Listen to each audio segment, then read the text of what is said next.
Olá, sejam bem-vindas e bem-vindos novamente à nossa segunda aula de literaturas guineenses, da nossa especialização interdisciplinar em literaturas africanas de língua portuguesa.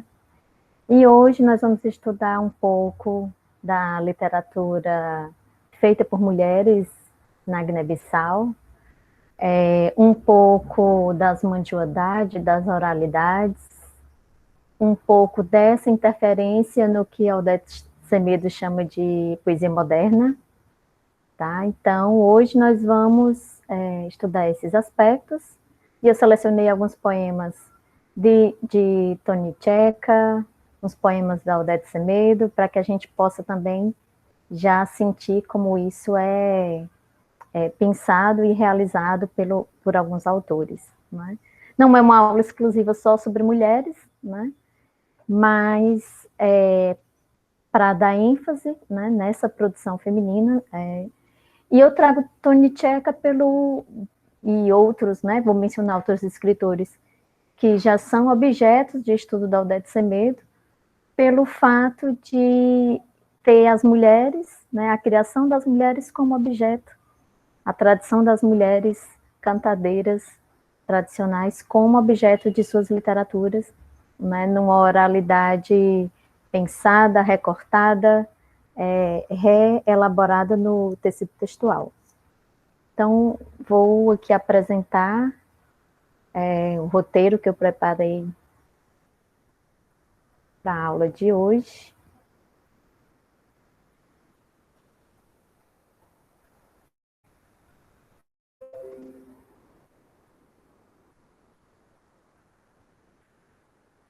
Só um instante, estou pronto, acredito que esteja visível para vocês. Essa imagem que eu trouxe hoje para ilustrar a nossa aula, que se chama Fazer Épico, Poético, Oralidades, Mulheres, Odete Semedo, Toni Checa e outros. Essa imagem que eu selecionei é da tese de Odete Semedo, de 2010, que é uma das principais bases teóricas para a nossa aula de hoje, né? Odete Semedo, que nós vamos conhecer um pouco mais, um pouco do seu perfil, né, de pesquisadora, de atuante na política, de escritora. E é uma imagem que já nos coloca um pouco no contexto do que sejam as mandioandades, né, de cerimônias, de festivais, de tradições. Então, a tese da Odete Semedo, ela está na nossa biblioteca, né, ela está disponível para vocês para leitura. E as imagens, as cantigas que tem ali recolhidas, né, orais, elas são um repertório cultural, eu diria, excepcional para a gente conhecer a Guiné-Bissau. Então, recomendo, tá? Então, vocês nessa semana vão ser direcionados, né, a uma proposta de diálogo com uma parte da tese da Odete Semedo, e eu convido para que vocês possam conhecer esse material, porque realmente nós temos ali um repertório muito vasto de mulheres cantadeiras tradicionais, de tradições, e com a perspectiva interna, né, que é a perspectiva de uma pesquisadora, né, também escritora, a Odete Semedo.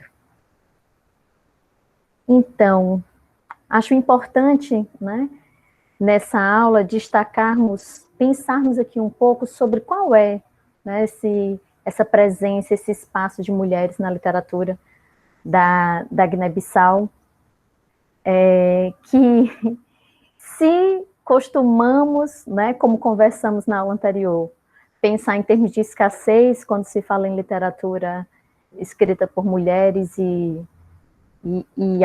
ou africanas, né?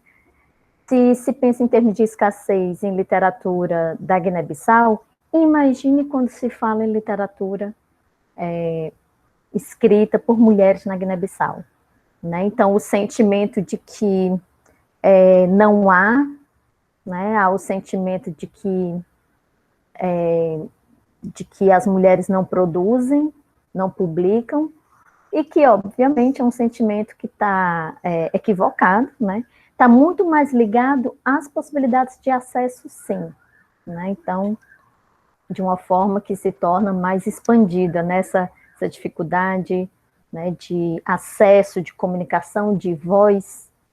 Então, eu me baseio aqui também no texto do Rui Semedo, né, que se chama Uma Radiografia do Sistema Literário Guineense, e sugeri para vocês, né, na primeira aula também. Tem uma parte desse texto que, pensando o sistema literário, ele vai discutir um pouco sobre o espaço que é dado ou não é dado à mulher, né, a visibilidade que ela ocupa ou não, e ele vai fazer alguns destaques, né? Por exemplo, por que é que a mulher, quais seriam os motivos, né, de nós encontrarmos, né, isso é um dado realmente, menos mulheres nas publicações da Guiné-Bissau do que homens. Uma das coisas que o escritor diz já no final das suas reflexões do seu artigo é que isso é um dado que é mundial, né? Então, embora isso seja muito evidente, né, na escritura da Guiné-Bissau, mas isso é um dado mundial, né? E em alguns países essa discrepância, essa assimetria já é vem sendo um tanto reparada, né? Na Guiné-Bissau essa fissura ela é bem visível, bem evidente, infelizmente, né?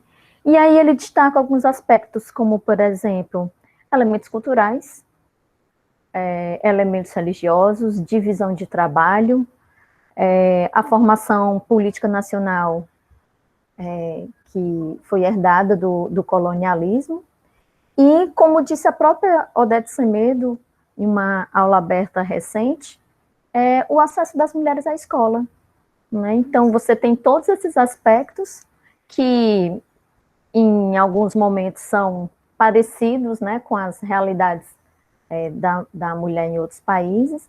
Então, você tem todo esse contexto, né, que dificulta o acesso da mulher à escola, uma mulher que se ocupa com determinadas divisões de trabalho, né, com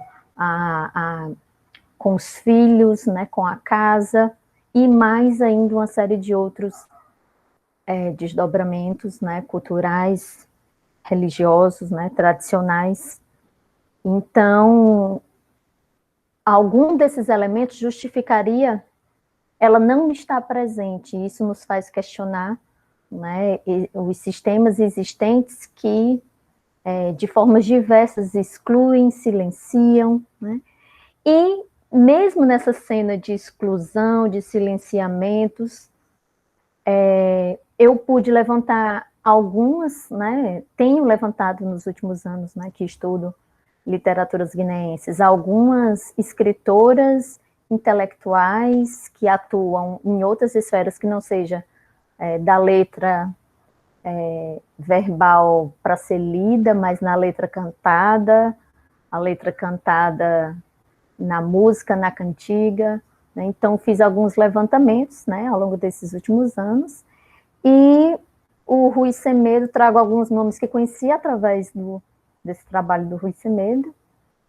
Então, algumas presenças, alguns destaques de mulheres que identifico na Guiné-Bissau são as combatentes das lutas de libertação nacional. Não poderia deixar de colocar essas mulheres como um primeiro lugar para pensar tradição, memória, né, e destaque feminina na Guiné-Bissau. Um bom material para conhecer um pouco mais dessas mulheres é o documentário Guiné-Bissau, da Memória ao Futuro, tá? Que tá disponível, também tem o link na nossa biblioteca, tá? Que é do Miguel Cardina e da Andriga. Só tenho aqui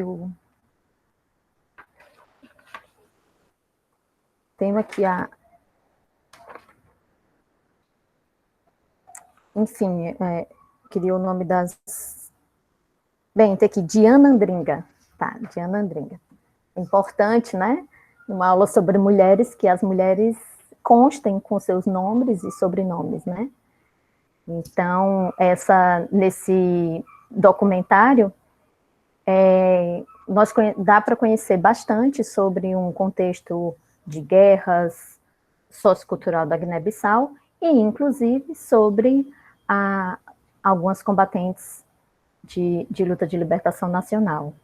Dominga Same, né, muito famosa, uma das pioneiras, né, tornou conhecida com o livro A Escola, né, não é um título também, digamos, que dá para passar em branco dentro desse contexto, desse debate que a gente está fazendo. Filomena Embaló, né, famosa também por Tiara, né, pelo seu romance Tiara. Teresa Montenegro, que tem uma relevância, um destaque pela sua produção de ensaios, né, numa linha tênue ali com a ficção, né, com a elaboração poética, né. A Odete Semedo, as Mandioandades, né, que são as mulheres, né, que produzem as cantigas populares, que nós vamos já falar um pouco mais delas. A Dulce Neves, né, que vocês também já conhecem, mencionei sobre elas na aula anterior.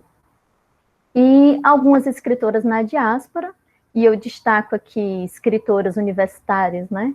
Tem uma meninada produzindo, tem uma meninada criando na diáspora, nas universidades, né? No caso da Unilab Ceará, da qual eu faço parte, né? Eu conheço mais proximamente as mulheres que compõem a coletânea Nos Porões das Palavras, né? Do grupo Firquídia de Nocampada. E outra mulher na diáspora que posso destacar é Kátia Casimiro, né? Que vive em Portugal e que tem uma produção interessante em literatura infantil. Outros nomes, esses aqui que eu conheci a partir do trabalho de Rui Semedo, então vejam que vocês têm, né, que nós temos aqui um largo espectro de pesquisa, né, um largo espectro de estudos que podem ser feitos, né. Então nós temos Eunice Borges, Mariana Marques Ribeiro, Filomena Gomes Ferreira, Gina Có, Irina Gomes Ramos, Saliatu da Costa, Iregrete Tavares, Aminata Índia, Karina Gomes, Diana Adão. Então, são nomes bem interessantes, levantados por Rui Semedo, ao longo de algumas coletâneas que ele estuda, que ele observa, e ele vai mapeando, lembrando algumas coletâneas de poesia da Guiné-Bissau, e ele vai mapeando. No número tal, não tivemos nenhum nome de mulher. No número tal, tem 14 escritores e uma mulher. E no volume seguinte, ou no referido volume, então ele vai mapeando essa presença, essa ausência, essas lacunas, e joga para nós, né, uma camada bastante interessante de nomes, né, e de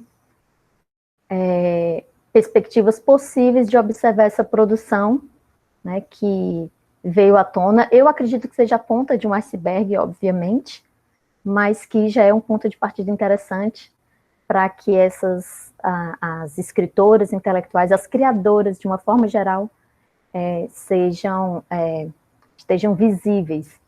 E no final do artigo dele, ele diz o seguinte, o Rui Semedo: algumas mulheres preferiram seguir a linha das mandioandades, né? Foram para a criação das mandioandades, ou seja, para a criação de adivinhas, de cantigas, de provérbios, para o sentimento de convivialidade, né, que representa as mandioandades. Então, não são formas excludentes, como a gente tem conversou já na aula anterior, né? Escrita, oralidade, um fazer popular, acadêmico, teórico, poético, não são perspectivas, formas, línguas excludentes, muito mais suplementares e organicamente relacionadas, né, do que pensar em termos de formas excludentes. Aqui trouxe a Filomena Embaló, né, a capa do seu romance Tiara, de 99, e para nós degustarmos um pouco hoje, eu trouxe um fragmento de um conto dela, né, que se chama A Mulher do Barulá, que está no livro que vocês já conhecem, né, Literaturas da Guiné-Bissau, Cantando os Escritos da História, de Calafate e de Odete Semedo, né, organizado por elas, e que conta com alguns textos literários, né, também na sua composição. E nesse conto da Filomena Embaló, há um protagonismo da mulher, né, então toda a história gira em torno do protagonismo de Binta. Então, foi esse trecho que eu trouxe aqui e quero ressaltar. Né? Então, o dinamismo do conto, achei interessante para que aqui vocês pudessem ter já algum contato, né, com a Filomena Embaló. Então, um trechinho da Mulher do Barulá diz o seguinte: o conto não é sobre Barulá, é sobre a mulher do Barulá. Qual o sol despontou na manhã seguinte, Binta estava já pronta para a sua viagem até a morança do cunhado. Vestiu-se a rigor, escolhendo o melhor dos seus cómplices. O lenço elegantemente amarrado à volta da cabeça deixava sair 4 grossas tranças que contrastavam com os brincos coloridos e longos que pendiam das suas orelhas. Serifo, ao ver a mulher naquele aparato, sentiu uma ponta de orgulho, porém mitigado por uma ponta de ciúmes, pois sabia o efeito que Binta provocava em todos os homens. Então, embora haja aí um destaque para a aparência física nesse trecho, né, da Binta, é um impacto da sua postura, né, que é destacada no conto, né? Lógico, associado ao seu porte, né? Mas uma postura firme, confiante, de enfrentamento, de sutileza, né? Então, é um conto bastante sedutor para falar da habilidade intelectual, elocutória de Binta. Uma outra intelectual, escritora que eu trouxe para a gente ler um trechinho, também conhecer um pouquinho, foi Teresa Montenegro, né, que tem um livro chamado As Enxadas do Rei. Eu estou trabalhando com essa segunda edição, que é a da capa vermelha, ambas pela editora Cussimon, né, e a Teresa Montenegro, junto com o Abdullah Islah e com o Fafali Kudau, fundaram, né, são responsáveis pela editora Cussimon, em Guiné-Bissau, e é um livro sobre o imaginário dos animais na cultura da Guiné-Bissau. Então, assim, é um ensaio, pesquisa, com primor, com uma sutileza, uma sensibilidade de estudo do crioulo, de estudo linguístico, de perspectiva poética, que é ímpar. E que ele, acredito que ele auxilia muito o pesquisador, ele me auxilia muito, né, na leitura da poesia da Guiné-Bissau, né, uma vez que essa poesia vai transitar por referências a rios, regiões, cidades, animais, né, o imaginário, né, todo um bestiário que é diferente, né, do nosso escopo cultural. Então, é uma leitura que eu considero um dos primores intelectuais da Guiné-Bissau, né, dos primores intelectuais escritos por mulheres, né, na Guiné-Bissau. E no prefácio, né, tem um trechinho que o Raul Mendes Fernandes, ele diz o seguinte, ele faz esse tipo, né, ele elaborei dessa forma, né, mas ele faz a seguinte consideração, né, ele considera que esse trabalho da Teresa Montenegro, realiza uma tarefa de mudança epistêmica, abrindo brechas na herança do paradigma racional dominante, do pensamento dicotômico, que separou cultura e natureza. Então, esse livro, ele é um estudo, né, que ele vai realmente se infiltrando numa leitura de mudança epistêmica, né, de quebrar essa linha, essa visão tão ocidental, né, de nos ver tão separado do restante da natureza. Né? Então, quebrando essa linha do espiritual, né, de uma outra forma de compreender a interpretação, o estar no mundo, né, que marca uma divisão muito profunda entre o imaginário ocidental, né, e outros imaginários. E ele continua.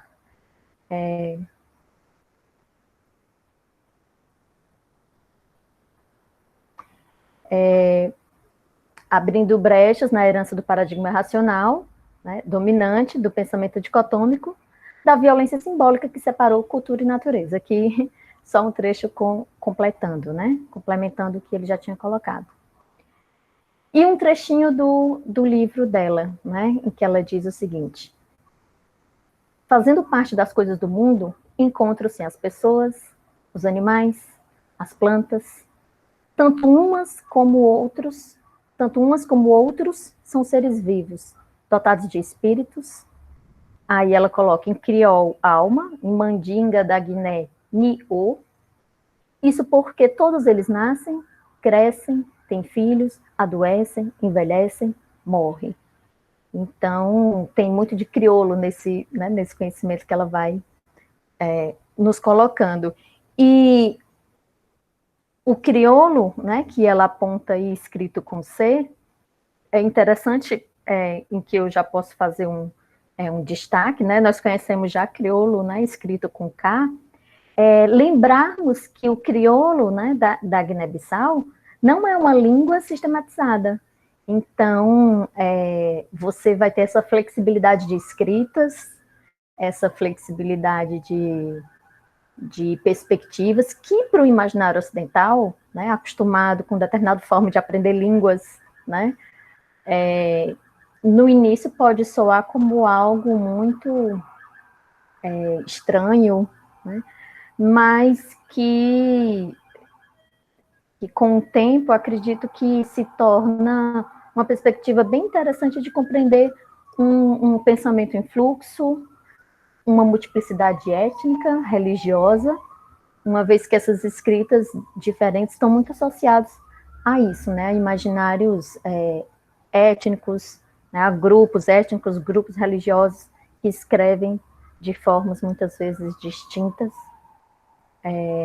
Como o próprio nome da editora Cussimon, você pode encontrar junto ou separado, Cussimon tudo junto ou separado, como nós já vimos. Então, não significa erro, né? Porque nós estamos lidando com um outro contexto de língua, né, diferente das que a gente já tem a experiência. Continua a Teresa. Essas evidências comuns refletem-se na terminologia utilizada, que ignora fronteiras trabalhosamente construídas pelas línguas noutras latitudes, por vezes de cunho monárquico, como nos reinos da natureza, ou que especificam que se trata de anima vile ou de anima nobile, como as expressas pelos pares de termos parir, dar luz, pelo, cabelo, pé, pata. Então, pela língua, ela vai mostrando que, né, como muitas culturas separou essa diferença dos homens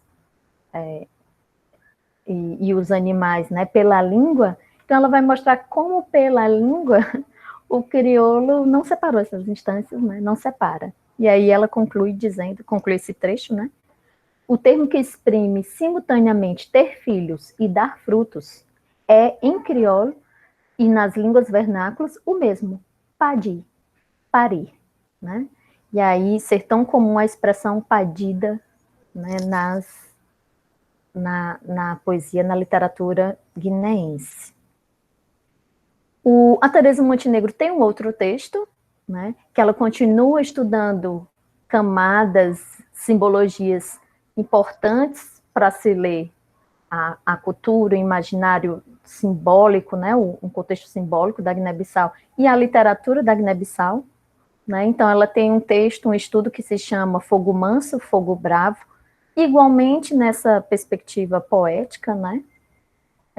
Publicado na organização da Calafate e da Semedo, em que ela vai estudar esse símbolo, né? Então isso é interessante porque quando nós estamos estudando, né, a literatura, o que simbolicamente o fogo significa, uma expressão associada a fogo num texto, não é necessariamente o que significa em outras culturas, né, como de algum país da América Latina, o nosso, ou de algum escritor da Europa, né.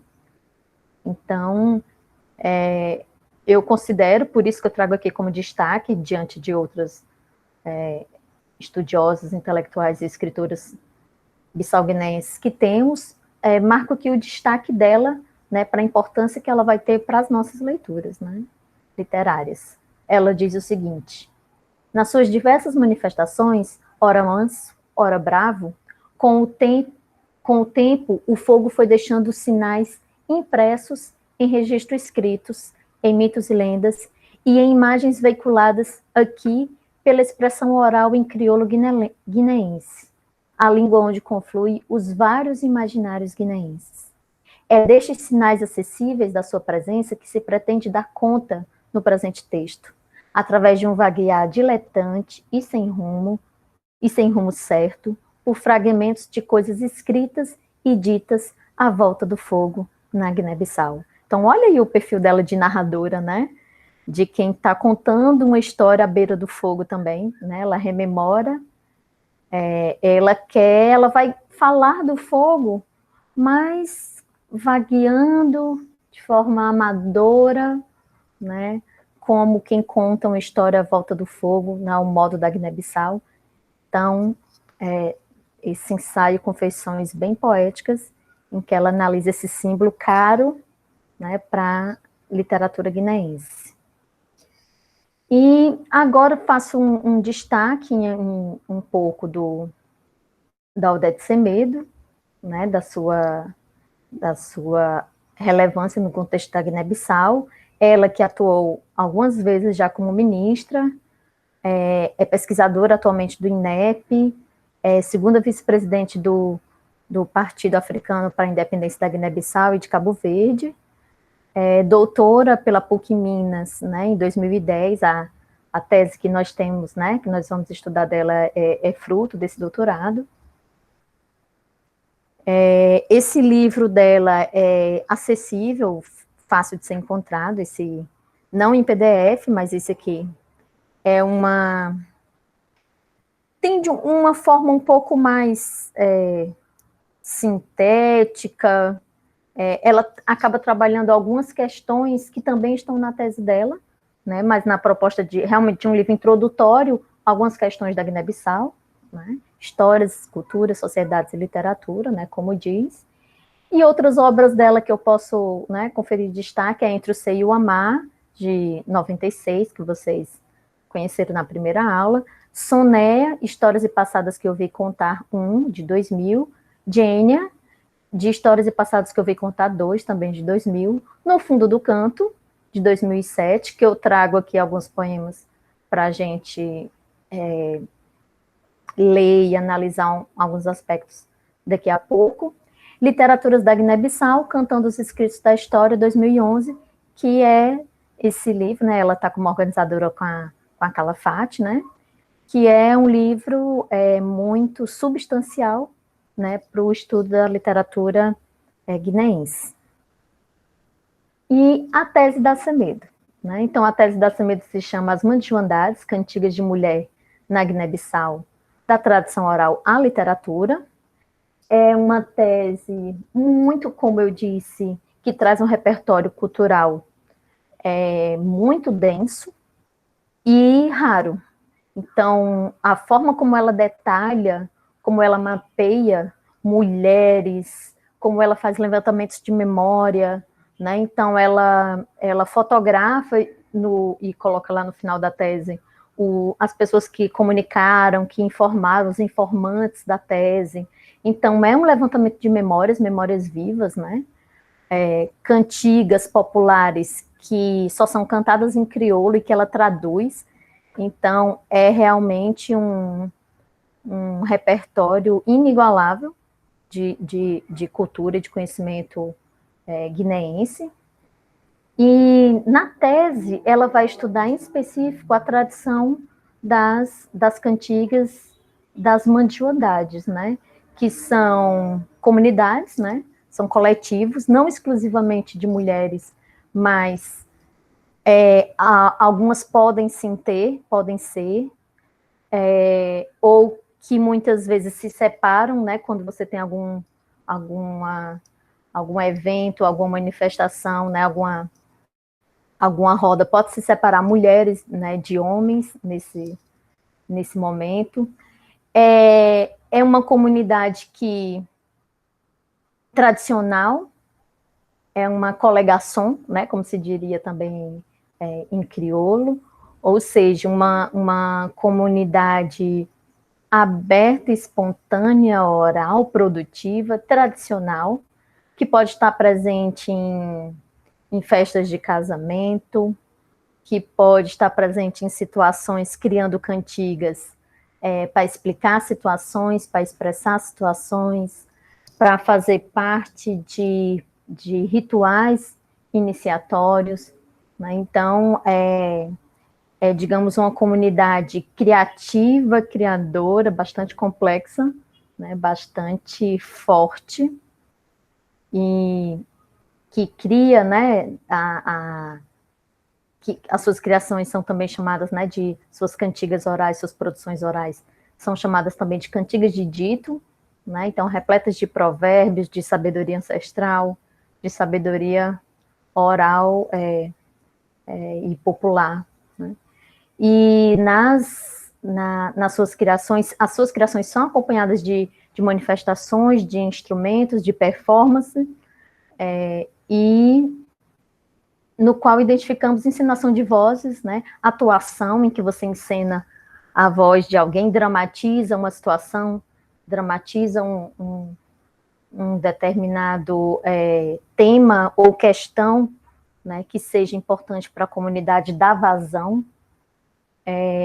E a Odete Semedo destaca como berço dessas coligações, né, cidades como, regiões como Bissau, Bolama, Cacheu, Farim e Jeba, né? Então,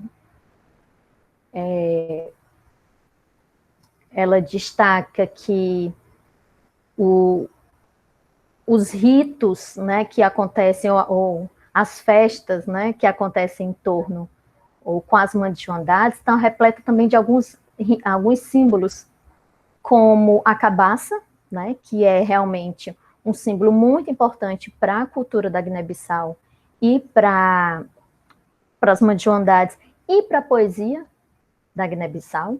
Ou seja, quando você lê hoje uma poesia moderna que tem uma referência à cabaça ou referência a outras coisas, a expressões que levam o termo cabaça, é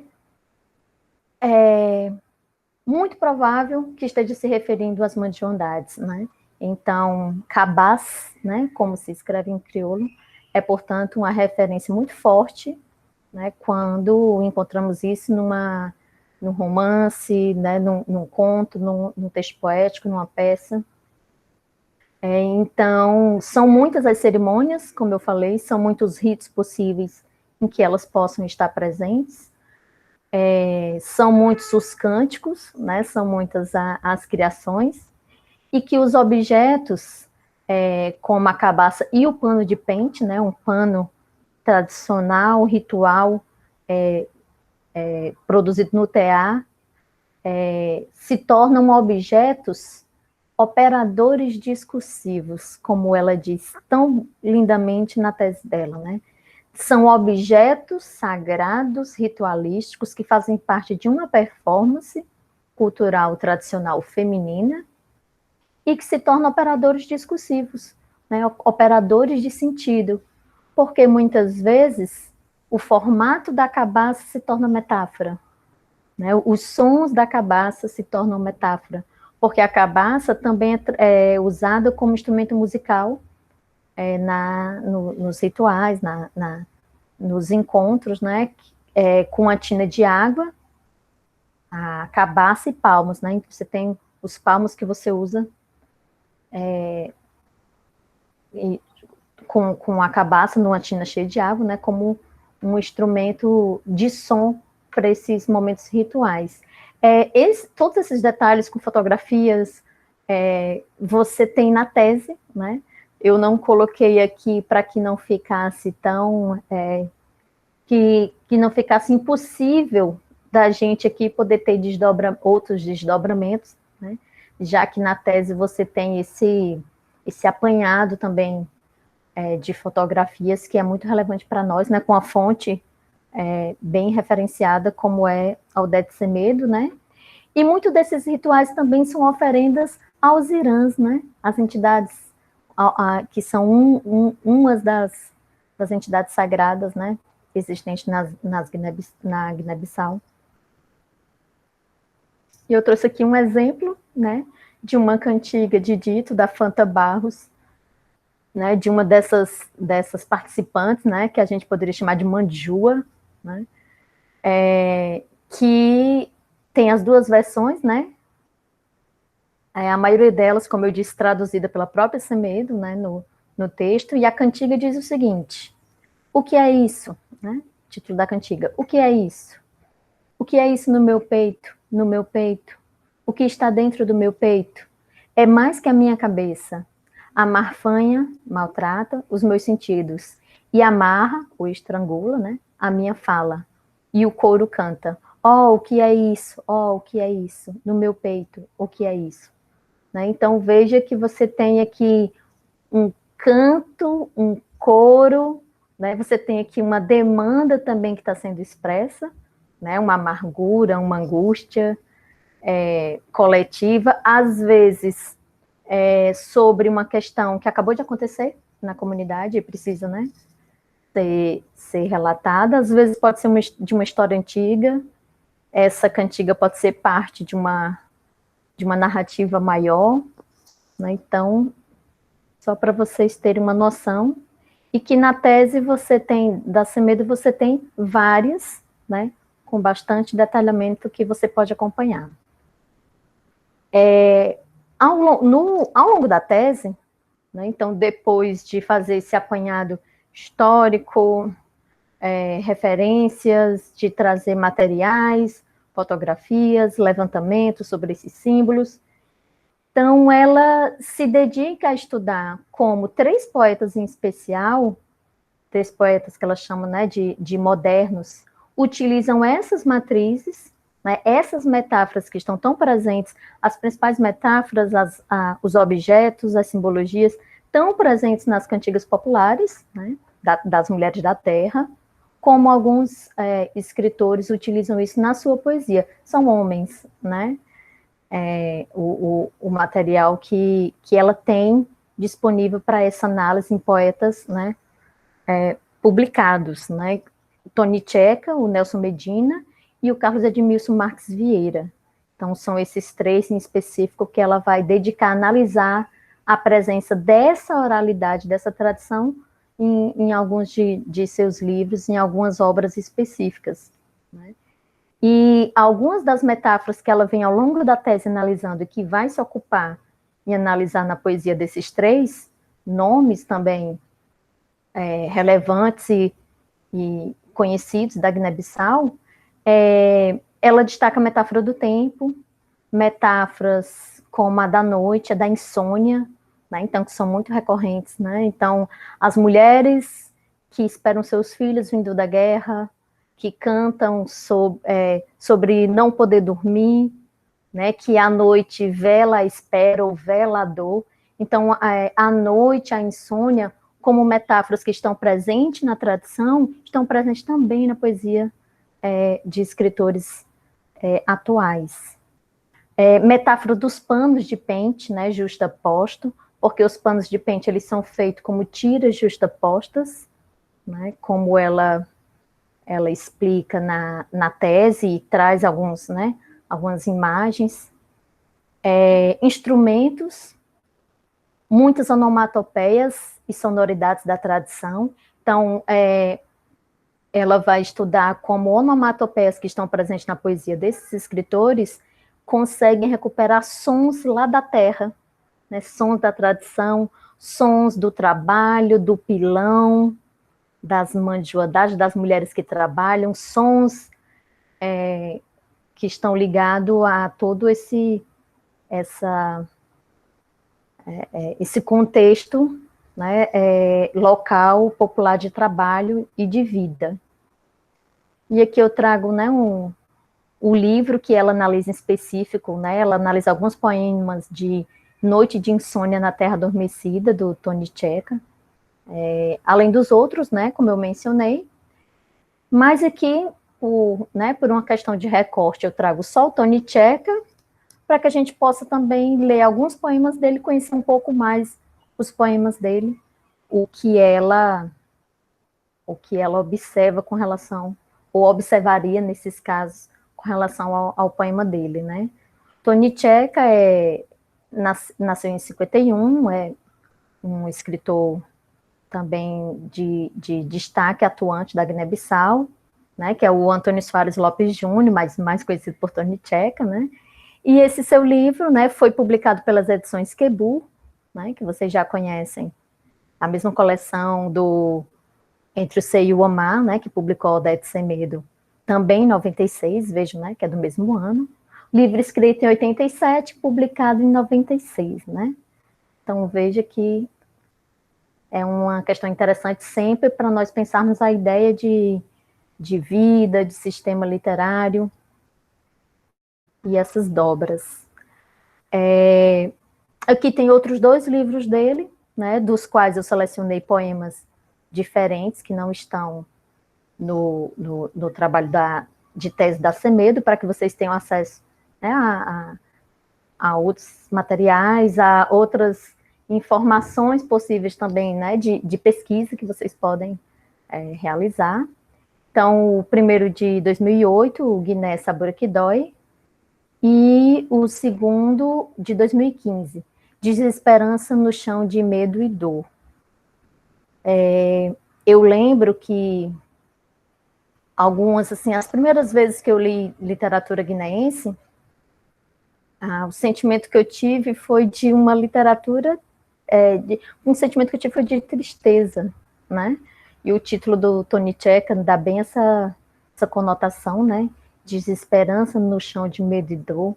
Guiné, sabura que dói, ou seja, sabor que dói, doçura que dói. Então, são livros extremamente fortes e que usa o recurso da leveza, creio eu que para contrabalancear, né, essa dor, esse impacto das temáticas, né, sobre desesperança no tempo pós-independência, utopias que naufragaram, fome, as mulheres bideiras, né, as mulheres que trabalham, que vendem, as dificuldades de Guiné, de uma Guiné democrática. Então, realmente são temas bastante dolorosos, né, e elaborados com a leveza da escrita que ele possui. Então, um poema que eu trouxe do primeiro livro, né, o Guiné Sabor que Dói, é um poema também bastante conhecido, né, que se chama Concerto de Juntamon, que seria de um concerto de colaboração, de dar-se as mãos, juntar as mãos. E esses 2 livros, em especial, apresentam nota de rodapé, né? Alguns apresentam glossário, num crioulo que vai se infiltrando, como vocês percebem, né? Que aparece sem itálico. Eu só coloquei itálico quando há itálico, né? Para que a gente possa realmente ficar naquela perspectiva que estudamos da primeira aula, né, do papel que tem o crioulo de conflito, de criar uma tensão dentro de um material de herança colonial. Né? E o poema diz o seguinte: a dor encosta-se a mim, abraça-me forte, espalha-se pelo meu corpo, em glândulas de fome. Enfermo, declino o convite para a grande festa da liberdade. Estou no meu tempo, no meu espaço, na minha tabanca, onde festa não cabe. Graça ao choro, à doença, crianças morrendo, dia a dia, hora a hora. Não, não vou a Berlim, ver o muro em pedaços. Viajo sim, no meu olhar desesperado, do menino moçambicano, nicando a raiz seca, que desistiu de crescer, para morrer na boca pequena. Na África tabanca, morre-se aos pedaços, e pedaços que não são saudades. Da minha herdade, deixe-os fluir ao vento, até que a história faça a contrição do tempo madrasta.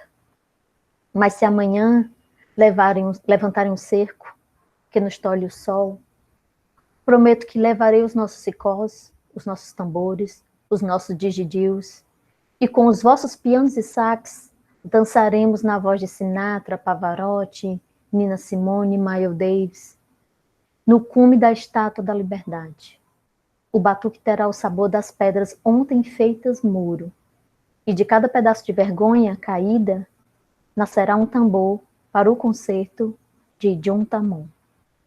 Então, vejo que é bastante provocador, né? Tem uma cadência melancólica com seus versos longos, né? E bastante provocador ao misturar os sicós, né? Que é um tambor tradicional guineense, com piano, com sax, de misturar Nina Simone com os digidius, né? Que são sábios, né? Da terra, são pessoas de destaque da terra, né? E a forma como ele transita, né, de tantas culturas para pensar a sua, né, num concerto que seria de colaboração, de junta-mão, né? Então, tem um tanto de sofrimento, de esperança, de desesperança, né, simultâneo nesse poema. Um tanto de canto, né, de clamor associados. E um outro poema do livro Desesperança no Chão de Medo e Dor, para a gente conhecer um pouquinho uma outra faceta, uma outra forma de produzir. Os poemas do Tony Cheka, em geral, ele explora bastante a visualidade. Você não tem uma regra, você não tem um formato assim prevalente, né? O que é muito interessante, o que é muito bom. E nesse em específico eu coloquei a legenda, né, da forma como está no livro, tá? Então, já se apresenta no livro com essas legendas, né? E com essa distribuição também, né, nas páginas. A metade numa página, a metade na outra, como está aí. Quando você abre o livro, então você tem assim distribuído o poema Maria Té Felicidade. Maria Té Felicidade, bideira, minguada pelas malgossuras de Baicubim, que lhe leva o corpo, sustém a dor da vida, no deambular errante de compras e revendas, em trilha itinerante. Palmilhada por pés andadores, sondando um porto acostável, para reganhar forças, no desafio à afronta, do nada catem, na vida beira, que nega e estorva o suor de Mindé bideira. Então, veja que nesse caso, o uso do crioulo já é diferente, né? você tem as palavras em itálico, você tem um glossário, né, porque os objetivos e as formas de produzir essa inserção, ela vai se alternando, ela vai se variando, a forma de produzir, né, o como o crioulo vai chegar, como vai alcançar. E ele fala das mulheres, né, que vendem andando, né, pelas ruas, né, as mulheres bideiras, e é como se ele quisesse que você acessasse realmente esse universo, né. Em outra parte do livro, inclusive, no Desesperança no Chão de Medo e Dor, você tem uma seção inteira de poemas escritos em crioulo, que ele separa, e ele escreve em crioulo. No Fundo do Canto, de Odete Semedo. Então, aqui foi um pouco de alguns dos poemas, né, do Tony Checa, que nos leva a pensar, a partir das referências de oralidades, né, que a Odete Semedo nos convida a pensar a Tony Checa a partir dessa tradição das mulheres, dessa oralidade da terra. E eu gostaria de destacar alguns poemas de No Fundo do Canto, da Odete Semedo, em que ela traz uma outra série de camadas de referências, né? Nós vamos passear por algumas delas, né? Obviamente. Que é um livro muito instigante, eu acho que ele tem que ser frisado dentro do contexto de produções da Guiné-Bissau. É um livro que ele faz referência às mandioandades desde a capa, né? Você tem aí a imagem da edição que a gente está trabalhando, que são cabaças, e no verso você tem um pano de pente. Então, quando eu peguei esse livro pela primeira vez, já tendo tido contato com a tese da Odete Semedo, eu vi ali as referências das mandioandades, né? Então, já pelo aparato iconográfico do livro, né? Então, é um livro que também narra a nação, né? Então, você vai ter aqui uma referência ao conflito armado de 98, 99, a guerra civil, né? A guerra entre irmãos, como costuma ser chamada, né? Em que a gente teve combatentes, soldados de países vizinhos, que são realmente considerados irmãos, né? Para Guiné-Bissau. E aí, na apresentação desse livro, ela faz uma relação com a história que ela vai contar com a famosa epopeia Sundiata, ou epopeia Mandinga, que foi organizada pelo Niane, né, o Djibril Tanzi Niane, do Mali, cujas heranças, né, mandingas, são tão fortes para a elaboração para a formação da própria Guiné-Bissau, né, que tem um chão um dos seus chãos de formação no antigo Império do Mali. E ela diz que a história da guerra entre irmãos, narrada na epopeia de Sundiata, ela diz, se alguém fosse narrar isso sobre a Guiné-Bissau, seria o livro mais triste que alguém escreveria sobre o nosso país. Que, na minha visão, é o livro que ela escreve, né? É uma epopeia que ela vai contar sobre a guerra civil, né? Portanto, entre irmãos, que assolou Guiné-Bissau, principalmente a capital, Bissau, né? Entre os anos de 98 e 99.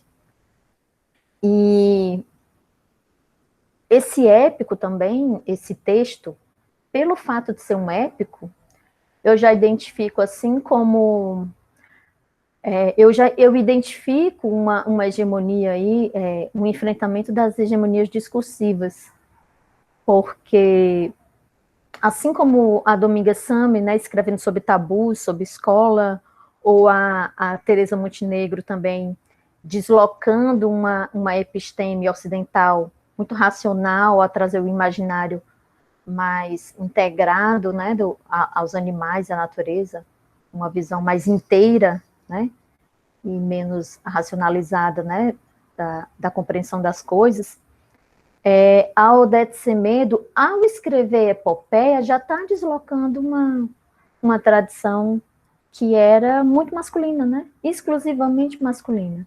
Então, contar histórias de guerra, escrever épicos, então é uma tradição que foi por muito tempo relegada a homens, né, que protagonizavam esses mesmos épicos.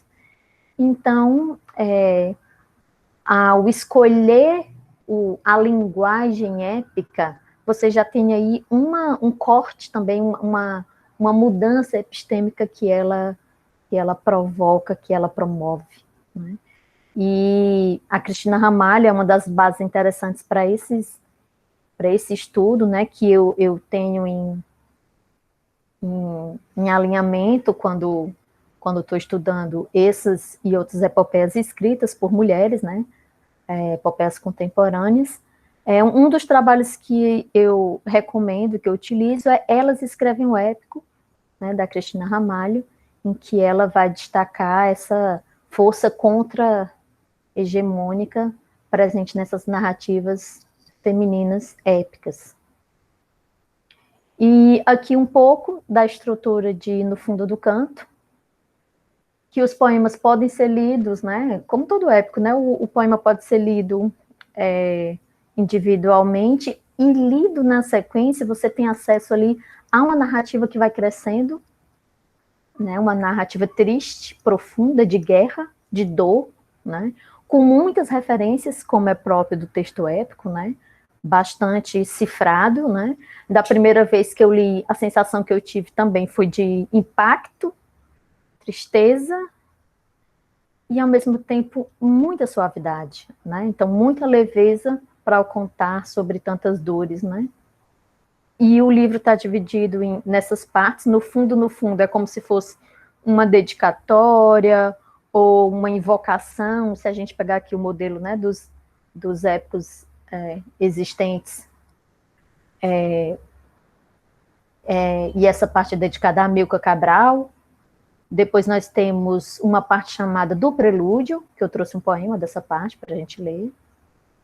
A história dos 333 dias e 33 horas é o nome da terceira parte, que é uma referência à guerra, né, de 98 a 99, que durou em torno de 333 dias.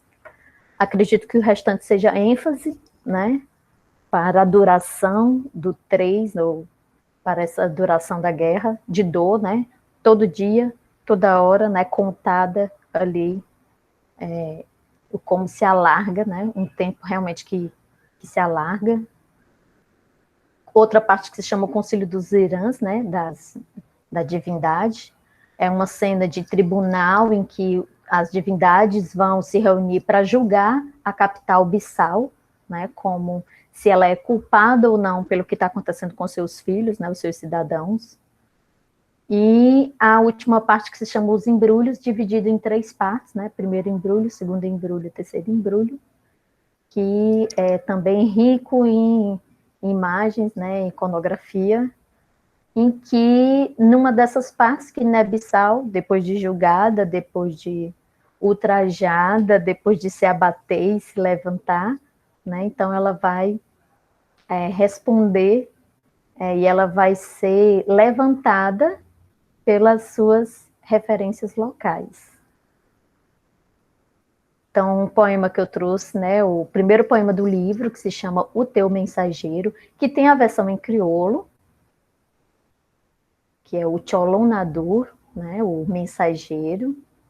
É realmente uma figura que funciona com essa perspectiva de ser um intermediário, um informante de uma notícia. Ele não é um sábio, né, não é como um mais velho, um sábio, um griot.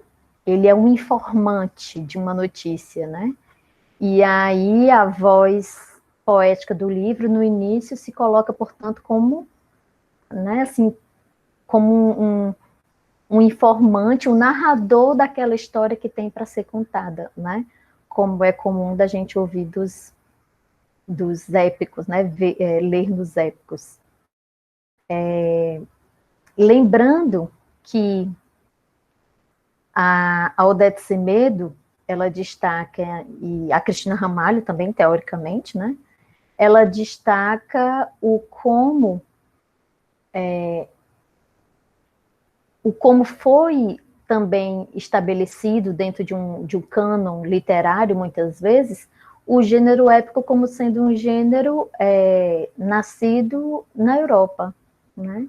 E Odete Semedo e outros autores, escritores, estudiosos vão ressaltar a importância de recuperar esse conhecimento das epopeias e sua base oral, né? Então, assim, a África, as mais diversas Áfricas escreve épicos há muito tempo, né? Isso precisa ser relembrado, isso precisa ser ressaltado, isso precisa ser recolocado em cena. E ela recoloca, né? Na produção do seu livro. E o poema diz: não te afastes, aproxima-te de mim, traz a tua esteira e senta-te. Vejo tremenda aflição no seu rosto, mostrando desespero. Andas e os teus passos são incertos. Aproxima-te de mim, pergunta-me e eu contar-te-ei. Pergunta-me onde moro de sabor. Pede-me que te mostre o caminho do desassossego, o canto do sofrimento, porque sou eu o teu mensageiro. Não me subestimes, aproxima-te de mim. Não olhes essas lágrimas descendo pelo meu rosto, nem desdenhe as minhas palavras, por esta minha voz trêmula, de velhice impertinente. Aproxima-te de mim, não te afastes. Vem, senta-te, que a história não é curta. Então você tem aqui realmente, nessa parte que ela chama prelúdio, o momento em que o narrador do épico, né, se apresenta e convoca os ouvintes, leitores, né, para essa história que ela vai contar, que não é fácil, né, é uma história de dor e que não é curta.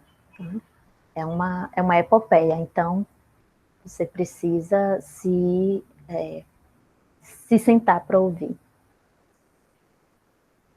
Aqui a versão em crioulo.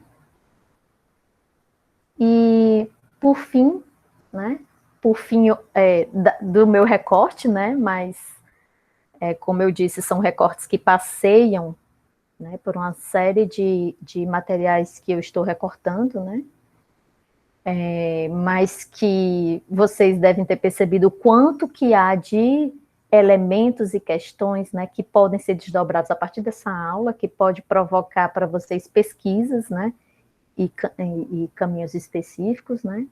Eu selecionei um trecho do poema que se chama Bissau Levanta-se, já no finalzinho do livro, alguns trechos, porque é um poema bastante longo, né, mas em que a levantada de Bissau, né, Bissau só vai ser possível se reerguer, não porque ela vai ter ajuda de capital externo, de países externos, da economia externa, né, que é criticada também no livro, né, os sonhos de progresso, os sonhos de democracia frustrados, né, então um sonho de país economicamente também autônomo.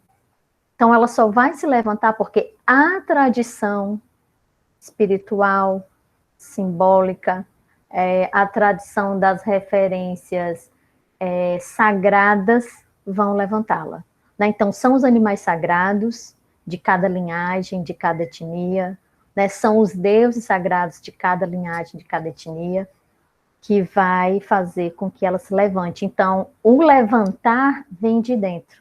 Né? A solução para a Guiné-Bissau, se então associarmos, né, alegoricamente, ela é uma solução interna. Né? E o olhar que é oferecido para essa solução também é interno. Né? Se nós assumirmos,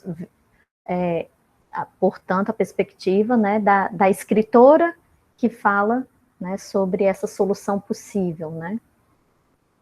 As vozes internas que falam dessa solução possível para o país.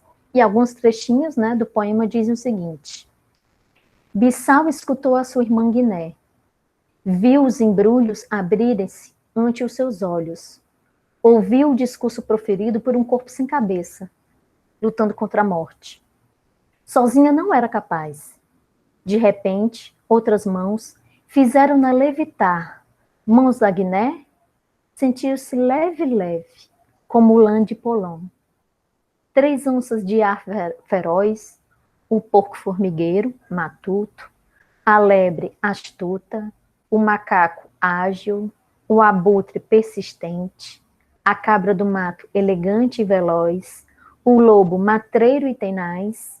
Então aí tem uma sequência bastante densa desses animais sagrados, né, que vão, cada um com sua característica, se associando à Guiné e doando sua característica, né, sua habilidade para a recuperação da cidade.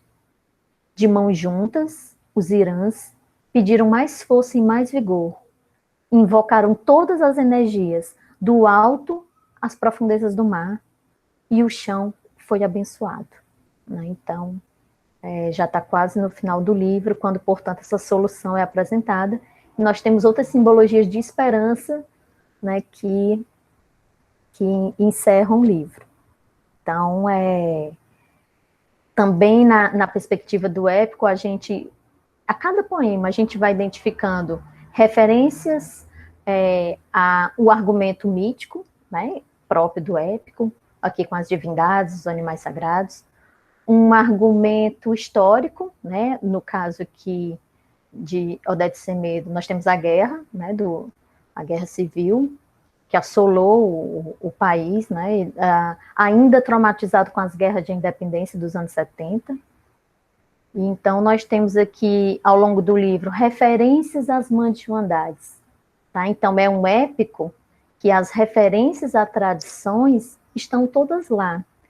Não necessariamente como uma dicotomia às epopeias escritas europeias, há algumas referências, né? A Odisseia, uma referência aqui e ali, que são interessantes para que o olhar também não seja dicotômico, né? É muito mais integrativo também, né?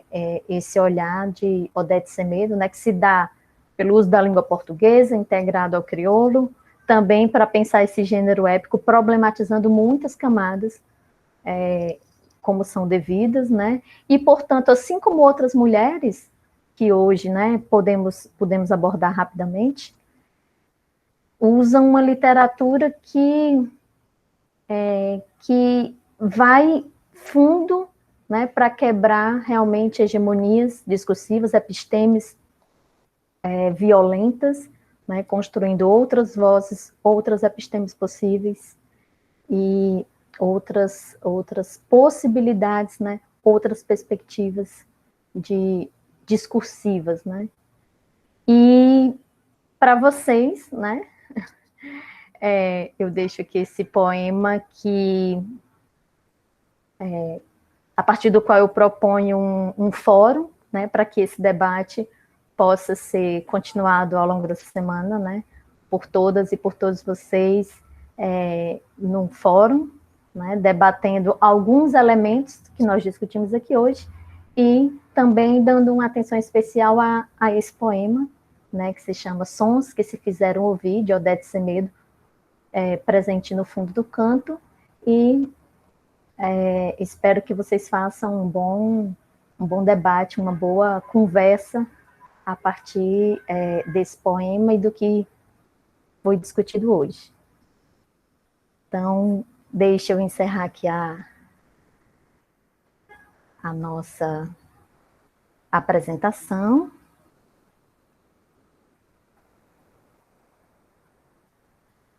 Acredito que eu encerrei a apresentação, né, e nos vemos na aula 3 em breve.